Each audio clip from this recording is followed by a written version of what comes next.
তো আজ চলে এসেছি সেই লালবাগ বটানিক্যাল গার্ডেনের নেক্সট পার্ট নিয়ে। তো তারপর আমরা চলে গিয়েছিলাম লালবাগ বটানিক্যাল গার্ডেনের ভেতরেই একটা ছোট্ট পাহাড়ের মতন, সেখানেই ঘুরতে। জায়গাটা কিন্তু খুবই সুন্দর লাগছিল। এবার একটু উপরে উঠে আমরা কিছুক্ষণ বসে রেস্ট নিলাম। এত ঘোরাঘুরির পর একটু বসে থাকতে খুবই ভালো লাগছিল। তারপর সাথে নিয়ে যাওয়া কিছু স্ন্যাক্স খেয়ে নিলাম, আর খাওয়া দাওয়ার পর জায়গাটাকে আরো ভালো করে ঘুরে নিলাম। আর পুরো আকাশটা দেখো কেমন মেঘলা মেঘলা হয়ে গেছে, আর এই মেঘলা আকাশের জন্যই কিন্তু চারিদিকে সেই সবুজ গাছগুলো আরো সুন্দর লাগছিল। আর এদিকে আমার বেটুকে দেখো পুরো আরাম করতে ব্যস্ত। আর এবার হঠাৎ করে কিন্তু পুরো ঝুমঝুমে বৃষ্টি নেমে গেল। তারপর আমরা তাড়াতাড়ি করে সেই পাহাড়টার থেকে নিচে নেমে চলে এলাম একটা বড় গাছের নিচে দাঁড়াতে। আর বৃষ্টি থামাতেই আবার চলে গেলাম আমরা সেই পার্কের ভিতরে। এই পার্কটা কিন্তু আমরা পুরোটা ঘুরতে পারিনি, এতটাই না বড় ছিল।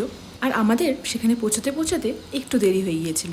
এদিকে দেখো বেটু আর পাপা একটু এনজয় করে নিল, আর আমরা এদিকে ভিজতে ভিজতে বাড়ি পৌঁছালাম। ভালোই মজা হচ্ছিল কিন্তু। আর এদিকে বেটুকেও পরে নিলাম রেনকোট।